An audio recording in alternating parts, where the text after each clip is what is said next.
everybody, a warm welcome to Wisdom from North. I'm Veronica, and today I am so excited to be here with the internationally esteemed transformational coach and author of The Diamond Process, Veronica Krestow. Veronica is our featured masterclass teacher in September in the membership, and she's teaching our members the 3 keys to being in command of your frequency. And that's what we're going to speak about today, and also why our frequency is our number 1 job. So let's meet Veronica. Hello, Veronica. How are you doing today? Welcome. Hello. It's so good to see you. It's so good to be here with you. I'm really excited about the class you're having in the membership. And for me, it was such an honor that you accepted to become a masterclass teacher, because I think there is such a depth to your teaching. And I know that it comes also from your own experience of having worked with clients and coaches and your own life. And what I find so inspiring is that you're saying that we can actually command our frequency. And in the class, you're going to help us also discover what the blockages are. That is important to know before we can find the 3 keys to command our frequency. But I wanted to ask you, for those who are unfamiliar with the term frequency, what is that? What is vibration and frequency? And why is that our number 1 job? Because you're saying our frequency is our number 1 job. Yes, such a good question. So frequency, you can use the word vibration. If you don't like the words frequency, vibration, you can think of energy, or really the emotions that they're different emotional frequencies. So let's say you walk into a room. Have you ever walked into a room and 2 people were clearly just arguing, and you walk in and it falls silent, and maybe there's no sign that they were fighting, but you walk in and you just feel like tense, and you're like, oof. Or you walk into a room and it feels heavy and you can't explain it, but you just want to run out of the room really fast. Or you walk into a room and you immediately feel better, you feel lighter, you feel happy. That's frequency. Frequency is invisible. However, the tactile, the evidence of it is how we feel. So you can think of it as a radio station. If you listen to certain music, it might be really intense music that's like, oh my God, gives you a headache and makes you want to crawl into a ball. Or there's music that is just makes you want to get out of your chair and just start dancing, and you feel connected and feel connected to your heart. That's frequency. And frequency is our number 1 job, because it doesn't matter what we do.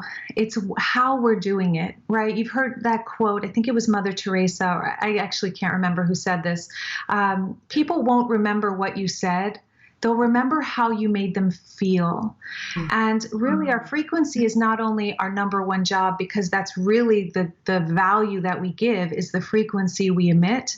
But also, if our frequency is low, if we are drained, if we're exhausted, if we're stressed constantly, there's no way to continuously be generous doing the amazing work we're here to do if that cup runs dry. So I train coaches, and that's definitely my job, right? I train transformational coaches, but I don't consider that my first job. My first job is my frequency. My first job is making sure that I am in a high state, really a grounded state, which are sort of the same thing. And I'm feeling good, inspired, energized, peaceful, present, so that what I'm actually delivering, I can deliver with love, rather than fear or anxiety, which is our world is really running on this intense anxiety frequency right now. And there's an opportunity for us as humans to put our frequencies first and engage with each other from this new level of consciousness, so that actually transforms and brightens our world.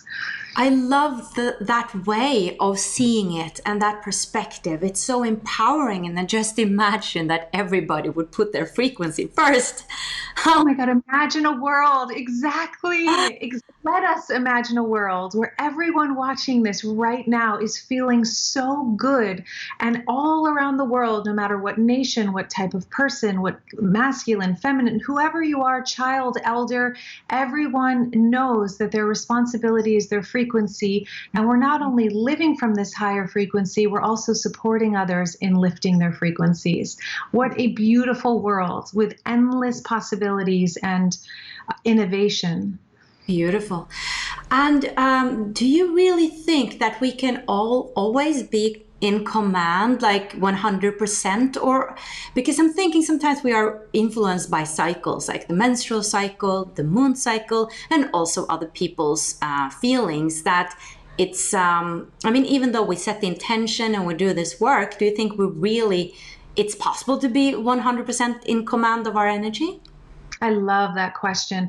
So behind the fluctuations, behind all the incessant, the lunar cycle, the if you're a woman in her menstrual years, constant like ups and downs with the cycle, the weather, the news, good news, bad news, financial ups, financial downs, all the fluctuations. That's the nature of our human experience. It's always changing. And when I say being in command of our frequencies, it's not fighting that change. It's not fighting the emotional fluctuations. There's really a place inside that is present regardless of what's happening. And it's almost a pivot or like a shift in consciousness that's no longer identified with all the fluctuations, no longer fighting the fluctuations, instead being an embrace, like almost like a mother who embraces it all, like being the sky that allows everything to come and go. So on the surface of things, I might be having a challenging day, or maybe I got really hard news and my body is sad or in a lower frequency. If I'm not fighting that frequency and I'm actually peaceful with it and I'm loving to myself and I'm in a state of self-care, that's how we're in command of our frequencies. Because it's not pain, which is a normal human emotion. That's the problem. It's how we relate to the pain. So it's really about being okay regardless of physical ailments, emotional, news that's going on out there. And I'm not saying this is easy, and I'm not even claiming to be obviously a master of this by any stretch.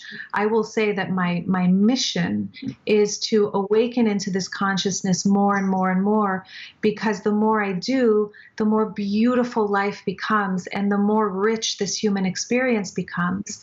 So I love that you asked this question, because sometimes on the spiritual path, people can misconstrue the spiritual path as you have to be happy all the time. You have to be peaceful. Like you got to like walk around as an eternal Om, like, and never cry, never scream, never have a tantrum, never have an upsetting moment. And that's not true. We weren't put in these bodies to temper them, to make them flawless. We were put in these bodies to master our frequencies.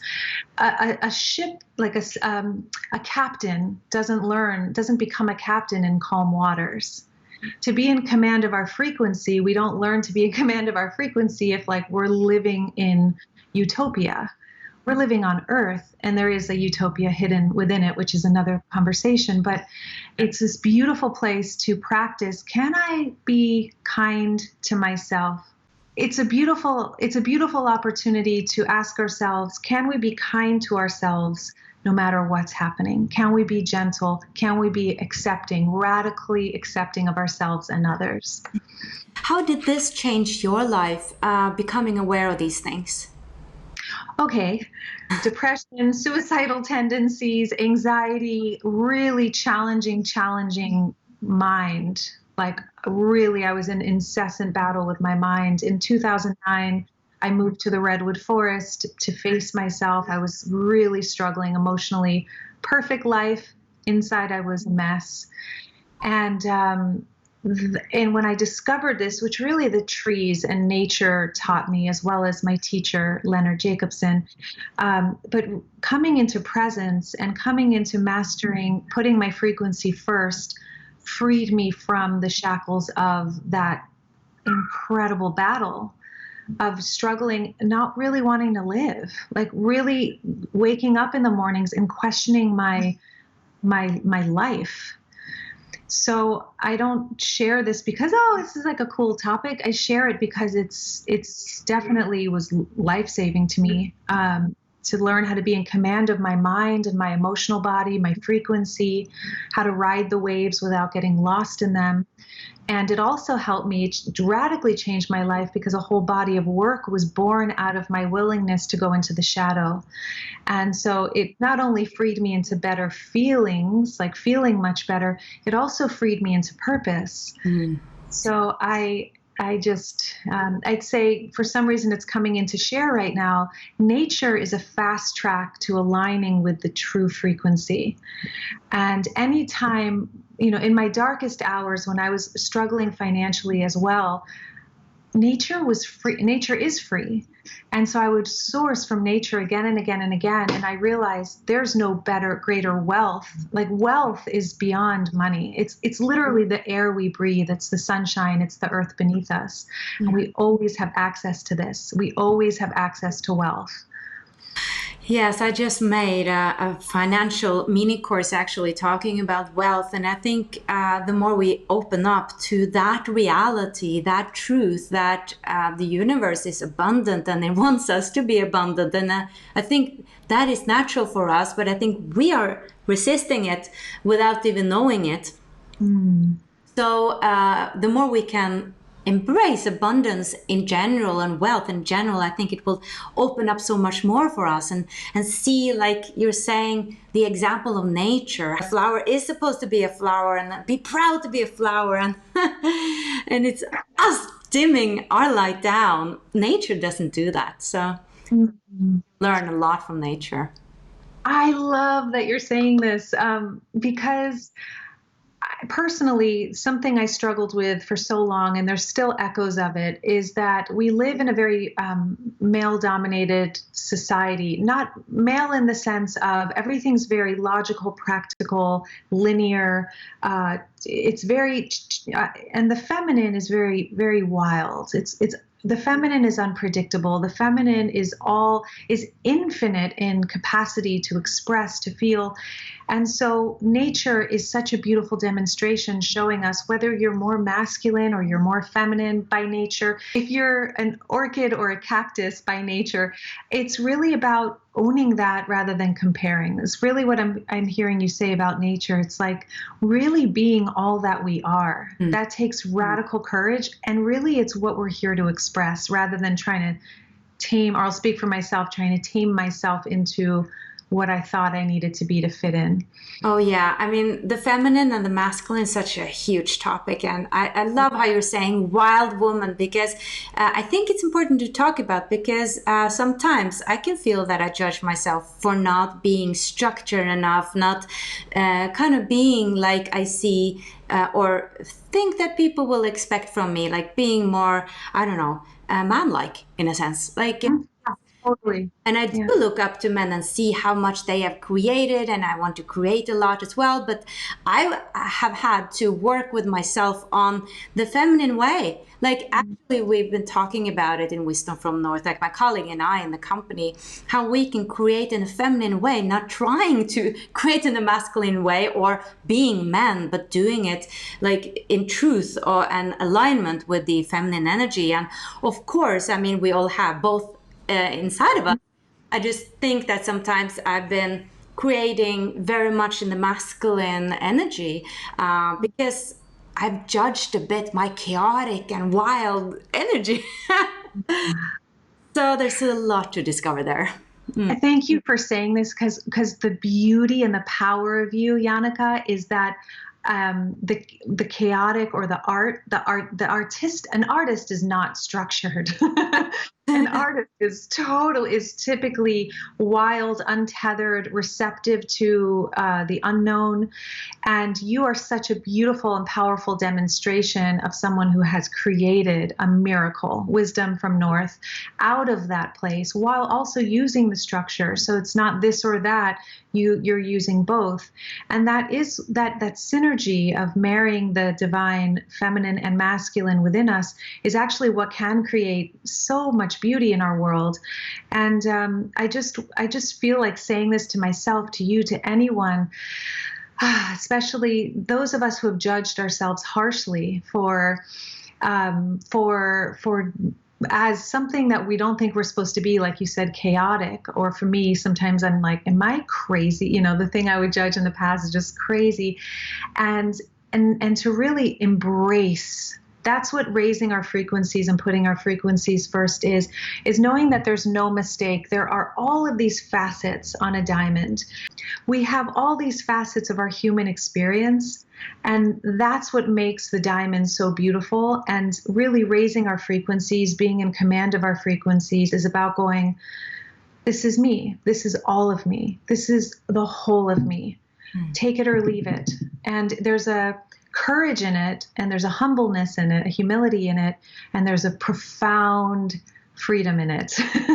Just going to say that freedom, because, and sometimes I think there are a lot of people speaking about these things that we're talking about, and I think we need to hear it again and again, because we have, like you're talking about this rubble in the masterclass, and you'll explain more there. But we are very conditioned from our beliefs and our programming, which means that sometimes I just need to hear things 10 times before I actually get it.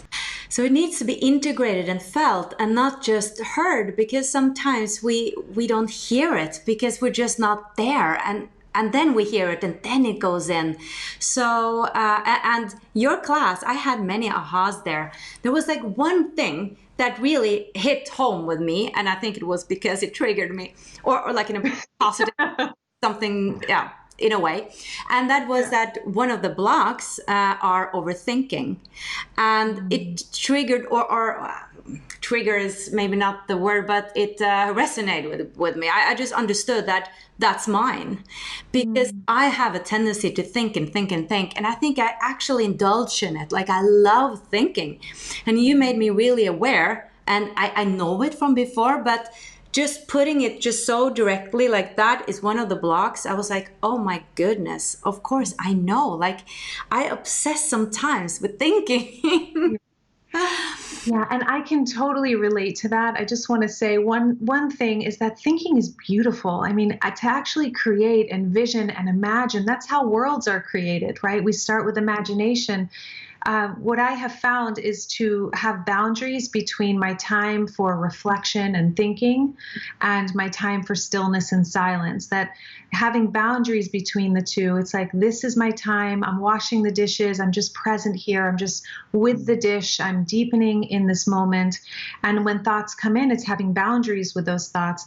Now, if I sit down in nature to reflect and think about something that I'm looking or seeking a solution on, or I just want to indulge in that thinking, like you're saying, because it is joyful for some of us. I have, my mind loves to think as well and create, and it really can help so much to not judge the thinker, but to actually create space for the thinker, so that every other moment we don't need to be thinking, we can be fulfilled in the present moment as it is.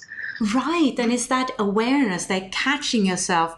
For instance, I'm making a YouTube blog now about that I went to around Norway, to these beautiful places. That is a time to like really see nature and be present. And sometimes I would catch myself just thinking about something or a job, and I'm like, hey, I'm like not seeing the nature, and that's why I'm here, to actually take in this beautiful nature. And I think when we train ourselves to become aware of it, then we can choose, like, again, commanding our energy, commanding more of our life force, and decide, okay, now I'll let myself think, and now I'm just going to take in. And I think it's something we have to train. And also that some people might be more thinkers than others, that we are different in that sense. And if you come from a very intellectual family like I do, we have a lot of thinkers. So that is more like natural for us, while others are more like, I'm not, some men are like, what? My husband, for example, my husband's brain is blank. And I say this in a good way, like it's just blank. And it's fascinating. I'm like, what do you mean? Like I'm downloading all day long. There's all these ideas, creative.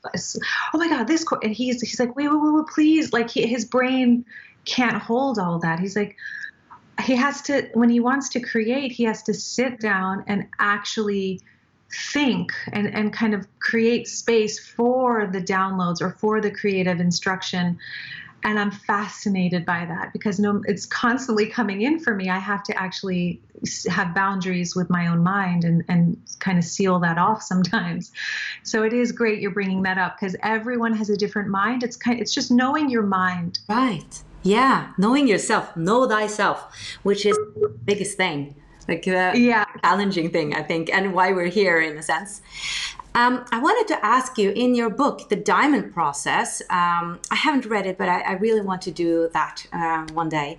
I just read a little bit about it, and it said that we can use triggers in our everyday life to actually open up for our gifts. And I thought that was very interesting, and I would love to ask you about that. Can you give us some tips how we can use triggers to, open up for our purpose and our gifts? Yeah. Okay. So let's say, for example, somebody walks into your room, and so you said earlier that you sometimes judge the chaotic version of yourself.